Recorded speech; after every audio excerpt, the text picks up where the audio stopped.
Hello, welcome to my rules explanation and game walkthrough playthrough of Race for the Galaxy. We won't be playing with any of the expansions, even though it is possible with the port to play with one of the expansions. We won't be. We'll be playing as Tammy Bird Person. We'll be playing against the easy AI, and we'll be playing with two-player experienced rules. And I'll explain what that means when we get to it. So, Race for the Galaxy is a card game. This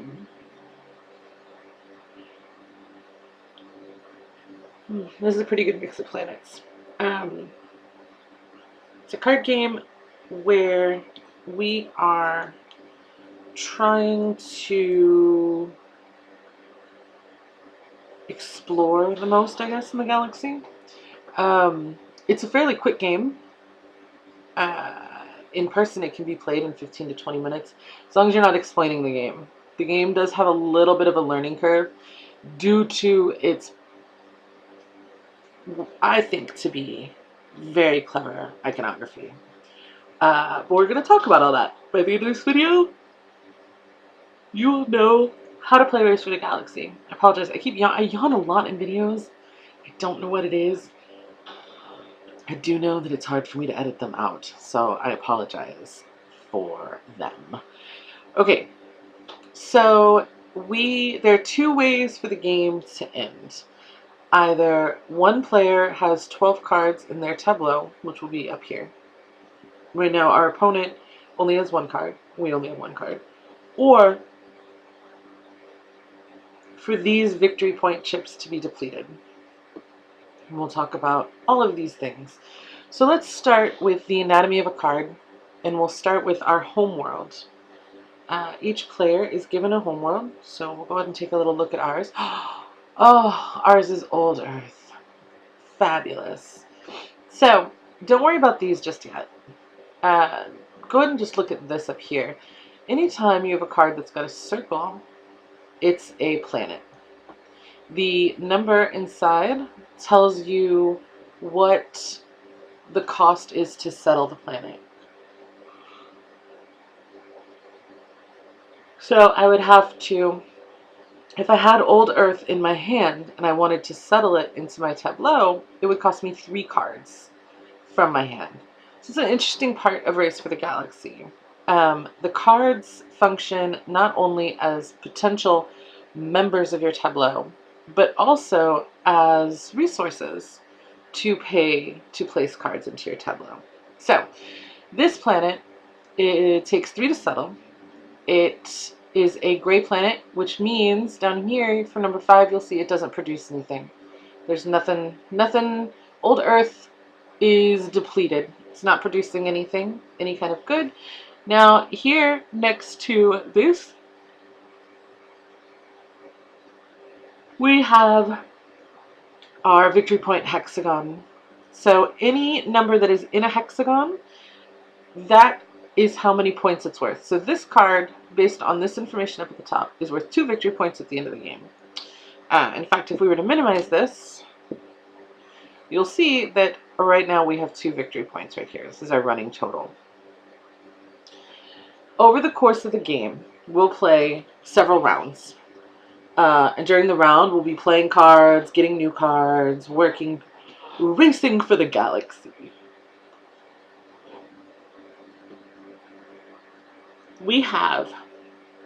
In order to do this, we will take advantage of 5 potential actions that we can play. We can explore the galaxy, which allows us to draw new cards into hand and keep some of them and discard the rest of them. We can make developments, which are these cards with diamonds. They're not worlds, they're not circles like these cards. They've got diamonds, and they help us produce and settle and develop more. They're a bit of an engine building mechanic. Then we can settle new worlds that we've discovered ways to, that are down here in our hand. So we have explore, to develop, settle. Down here we'll consume consume the goods produced by our planets in order to get more resources in hand, to settle more planets and develop more. And then last, we'll produce on planets. So each of these Roman numerals designates a different phase of a round. So if we look back at our new Earth here, any card is going to tell you any way that it's going to affect a phase. So in this case, Old Earth affects our consumption round, in that we can use Earth to consume up to 2 goods for 1 victory point each. And that victory point will come from over here, from this pool of victory point chits. And like I said, that's one of the ways that, one of the game clocks that we can use.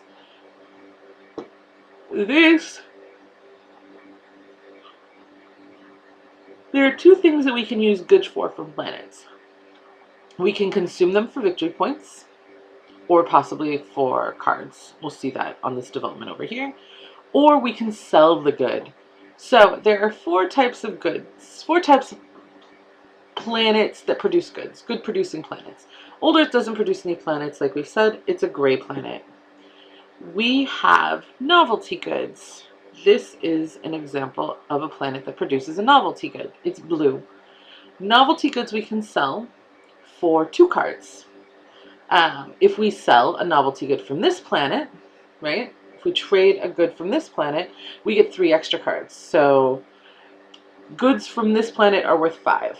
Usually novelty goods are worth 2. Then we have rare elements planets, which are brown. We don't have any of those. Then we have gene world planets, which are green. So novelty, blue, are worth 2. Brown, rare elements, are worth 3. Genes are worth 4. They're green. And then our last field are alien, and they're yellow. Now, this planet is considered an alien planet, but it doesn't produce any alien goods. It does give us a discount on other alien worlds. So anytime you see a circle like this with a number, it'll give us a discount of 2. So if we had an alien planet that had a yellow circle up here with a 3, we would only have to pay 1 card for it, because we would have this discount if this card were in our tableau. Now, these circles that are brown, we pay cards for. They're non-military planets. This pirate world that we looked at a second ago has a red outline around the circle. It's a military planet. Militaries cannot be colonized. They have to be taken by force, unless you have the contact specialist, which is a development. But we're going to ignore the contact specialist. We're going to take it by force. And the way that we take it is by getting +1s in our military. Like this planet gives us a +1. The catch with this planet, though, is that we have to have 5 military in order to be able to settle this to begin with. But once you have that military, you don't have to pay additional cards to settle it. So we'll see if we'll end up going a military route or not. This planet takes away one of our military strengths. So it's not looking too good for us to go a military route here, I'm thinking. This planet does not produce a good, the pilgrimage world, but it does let us trade any number of cards for that number of points -1. So if we sold 4 goods, we would, or if we consumed 4 goods, we would get 3 points. It's not a bad deal. Let's look at our development. So similar to planets, the cost of the development is within this shape up here. This is one of our 6 devs. 6 developments are the most expensive developments, and they include some kind of in-game scoring condition. So in this case, it's our novelty 6 dev. So you get 2 victory points per novelty production world, 1 victory point per novelty windfall world. We'll talk about the difference between those two.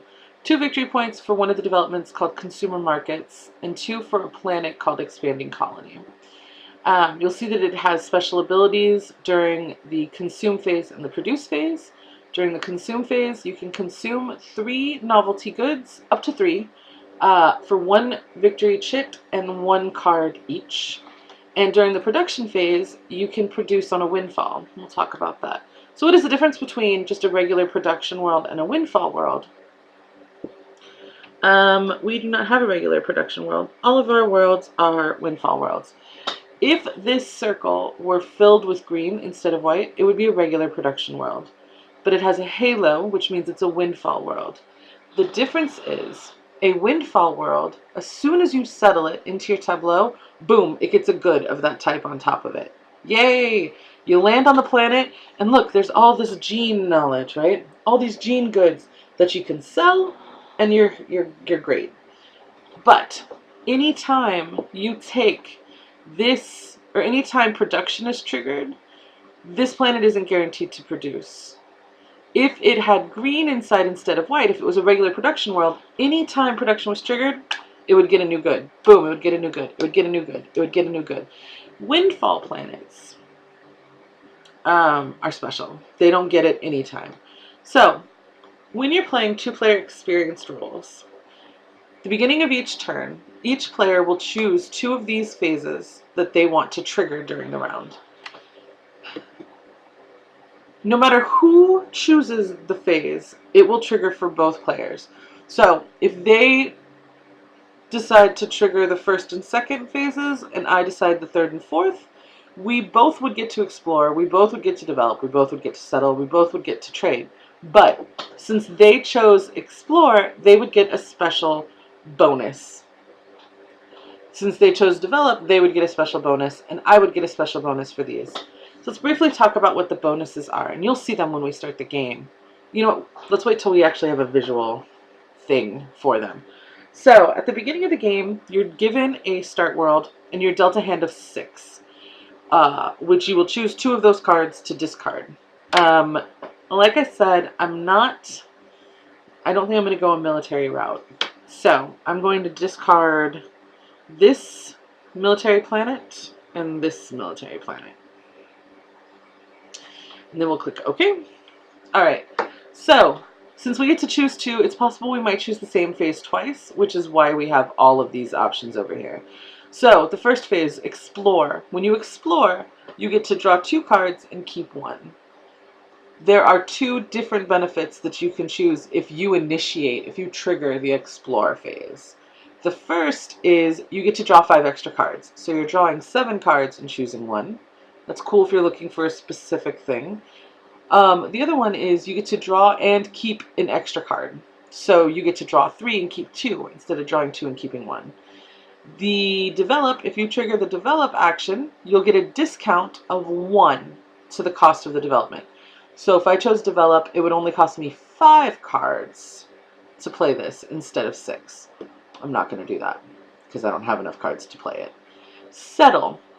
If you choose to trigger the settle option, you get to settle a planet, and then you get to draw a random card from the top of the deck. Trade. You trigger this, you can choose 1 planet that has a good on it and sell that good for its value, either the 2, 3, 4, or 5 cards. And then you can consume, as usual, so use the consume abilities. Like this planet has a consume ability of 1 victory point per card for 2 cards. Excuse me. Or you can choose the double consumption power, which doubles the amount of victory points you would get. So if I consumed 2 goods with Old Earth, I would get 4 points instead of 2. Then produce. You produce on any planet that is possible to produce on. And if you trigger the production, you get to choose 1 windfall world that will also get a good produced on it. So we're going to go ahead. I don't like to explore as an action, and I end up doing it more than I would like to. So we're going to go ahead and start by doing it. We're going to choose the explore 1 extra and keep 1 extra in hand. That's what that hand symbol means. And then, you know what? No, we're not. We're going to settle our empath world, and then we're going to sell that card. Because then we'll get 4 cards, because it'll be a Gene's good, instead of the 2 that we would get from exploring. And actually, Old Earth gives us this bonus of an extra card. So we'll get 5 cards, which works for me. So let's confirm that. We are settling and selling. So we've chosen to settle and sell. These people have chosen to sell and produce. So, and the game will prompt you down here with what to do. These always trigger in this order. Always. So, we will settle first. We will place this empath world. We will pay the fair trade 6 dev for it. Confirm by tapping OK. And now we have this Gene good on the planet. And when we get to the trade action, it'll tell us how much it's worth. So it's worth 5.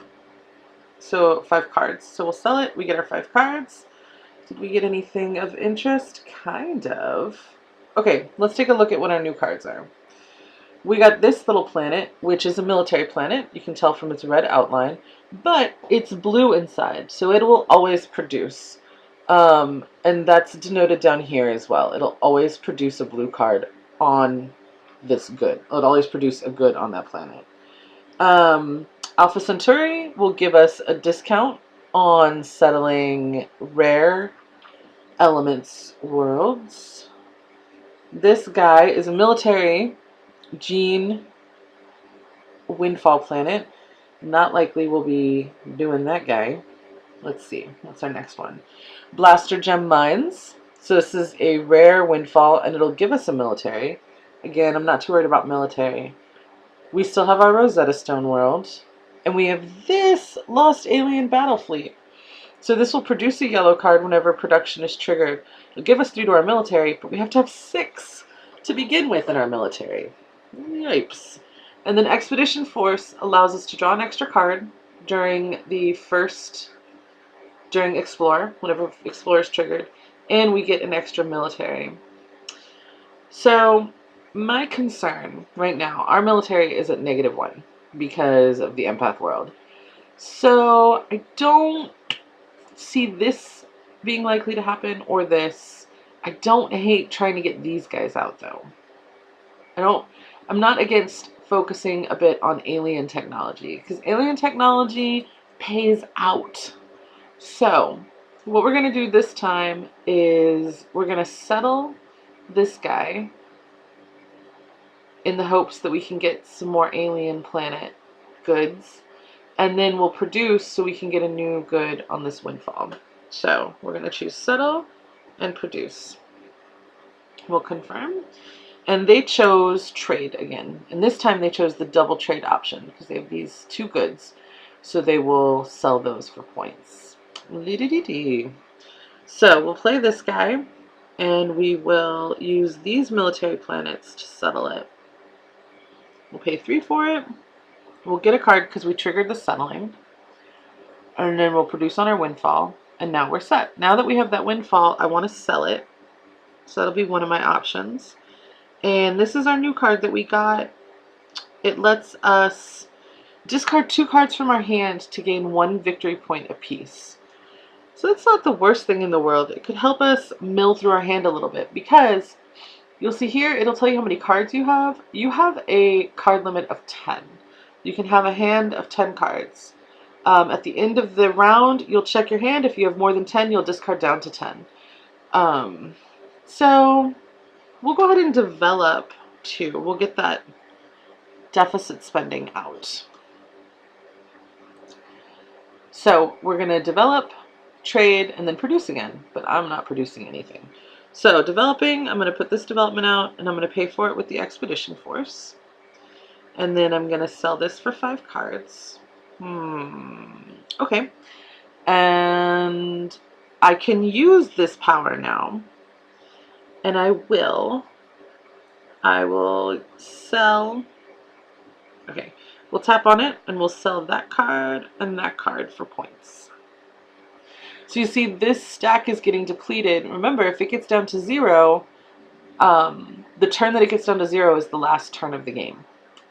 So what are we going to do this time? Well, I got this little alien windfall planet, which I want to settle. Now I have this guy, which gives me a discount of 2 on alien worlds. So it'll only cost me 2 to settle that planet. I also got some new developments. This one reduces the cost of rare non-military worlds. Not that interested. This one gives you a card after placing a world, and you can discard. You consume a rare element good to get a victory point in a card. I don't have any of those. Diversified economy lets you consume 3 different kinds of goods to get 3 victory points, which is kind of neat. And during the production phase, you get a card for each different type of good you produce. For me, that would only be 2, because I'm only producing genes and alien goods. So I'm not that interested in that one. And this is a 6 dev for military focusers, which we are not.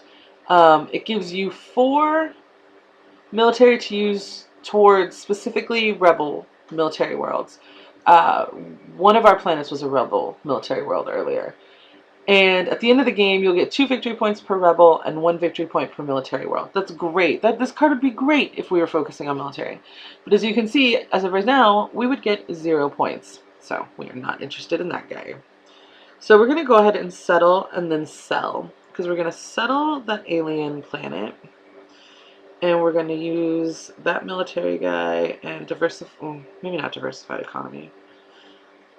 That terraforming robot one. And it'll get a windfall ability on it. And then we will sell for $6. Now you see down here, this card is sort of shaded out. It's because it's a duplicate of this card. You can't have 2 cards of the same type in your tableau. So it's saying, you already got one of these, this card is useless. This little guy is one of those rebel cards. So it's a specific type of military. It's gray on the inside. It's called a rebel card. It's also got this little boil sitting here on the edge of the victory hex. Okay, so we got some new cards here. We got a rebel military rare elements planet. We got a novelty planet, prosperous world. We got these super cool dudes, the galactic trendsetters, who I love because they look super fun. They basically just give you 2 victory points for a good. But they're the expensive planet, but they pay out pretty well. You get 3 victory points at the end of the game for them. We are familiar with the battle fleet, the rebel base. We got some mining robots, the diversified economy. Consumer markets is specifically if you're focusing on novelty goods. So you can trade up to 3 novelty goods for 1 victory point each. Or you can consume rather. And when you produce, when the 5th phase is triggered, you get 1 card per novelty good you produce. And that's useful if you're going for that. We have another 6 dev here, which gives you 1 victory point per 3 victory point chips at the end of the game. And 3 victory points for research labs, galactic trendsetters, which we have. It's back there in our hand.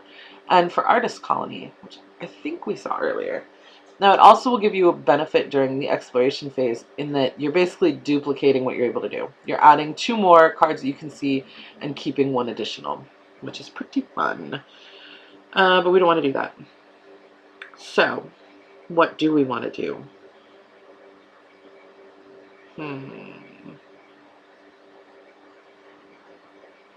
Oh, yeah, I can consume some of these new cards I got. I'm going to consume that because it's a duplicate, and I'm going to consume that because I don't care about the military in this game.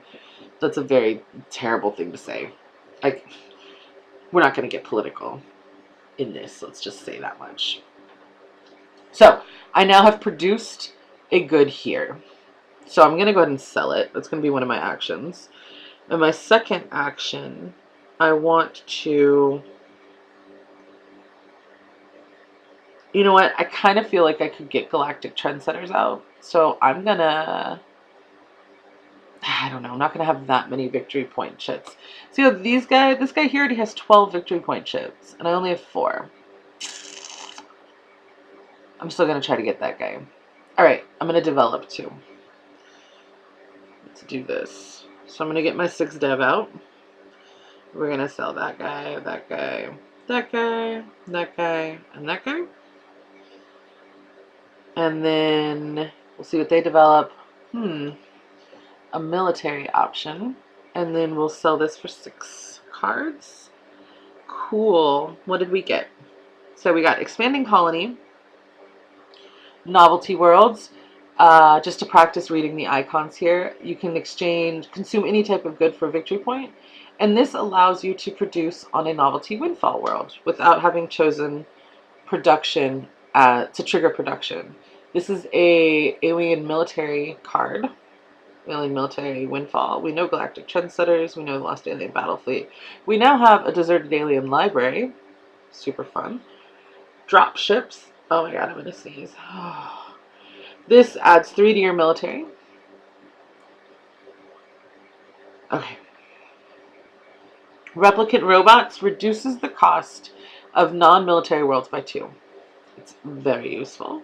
And the New Galactic Order is a military card, military 6 dev. It's equal to victory points, equal to whatever your military is. So if I played this, I would be at 1 because I'm at -1. So -1 plus 2 is 1. Again, I'm not focused on military, so that's not the best card. Do I want to consume? I do. Of course I do, because I played that card that gives me points for victory point chips. Alright. It's not great. So we only have 5 chips left, which means that they're going to try to end it. They only have 3 cards out. This easy AI, sometimes I don't know what it's doing. Okay, so I'm going to... I could settle this planet for 4 cards, and it would give me 5 points at the end of the game. Or I could settle this planet for 5 cards, and it would give me 3 points at the end of the game, plus 3 points for this card. So give me 6 points at the end of the game. I think that's what I'm going to do. And then I'm just going to double down on victory point chips. Let's do it. So we're going to settle, and we're going to double the amount of victory points that we can get. So let's settle Galactic Trendsetters. It's going to cost all of our cards. Cards in hand are tiebreaker at the end of the game too. So not likely to win a tiebreaker. So now I can consume, with Galactic Trendsetters, I can consume 1 good to get 2 victory points, and that's going to be doubled. So I'm going to use that consumability. I'm going to consume this good for 4 points, and then I'm going to consume this card I have in hand for a point. And the victory point pool is exhausted. Let's see who wins. It's me! So it gives you a breakdown here. Points you have from cards and points you have from the victory point chips. You'll see we started with 24 and this ends up being 26. You're not limited to the victory point chips, but once that 24 is depleted, you know that'll be the end of the round. So you can still keep giving people points from it. So if we look down here, we can actually look at, again, the breakdown of our points. So we had 11 points from victory chips. We had 2 points from this planet, 1 point from this planet, 3 points from this one, 1 from this one, 3 from this one, 3 from this one, and then this 6 dev actually gave us 6 points, which is pretty neat. This AI had 15 points in chips, and then had 1 point from that. Let's see, they had 1 point from Earth's Lost Colony, which was their start world. It's a novelty production world. And then they had Plague World, which is a gene good production world, in which they can then consume these genes for a point and a card. And they had the Rebel Warrior race, for 3 military, which gave him an extra military. And that gave him 2 victory points. That was 2, and Plague World is none, so they had 3 victory points from that, which gave them 18. 15 plus 3. So that's Race for the Galaxy. That's very basic game. I will do another video where I try to get a military victory, so you see how that works. Those are the main types. So you saw a lot of consumption. You saw some point manipulation. I'd like to see a game that ends based on cards played, that gets to 12 cards played as well, so you can kind of see all the options. But anyway, that's an introduction to the iconography of Race for the Galaxy. I hope that it was helpful. I hope that you enjoyed it, and I hope that you have a good rest of your day.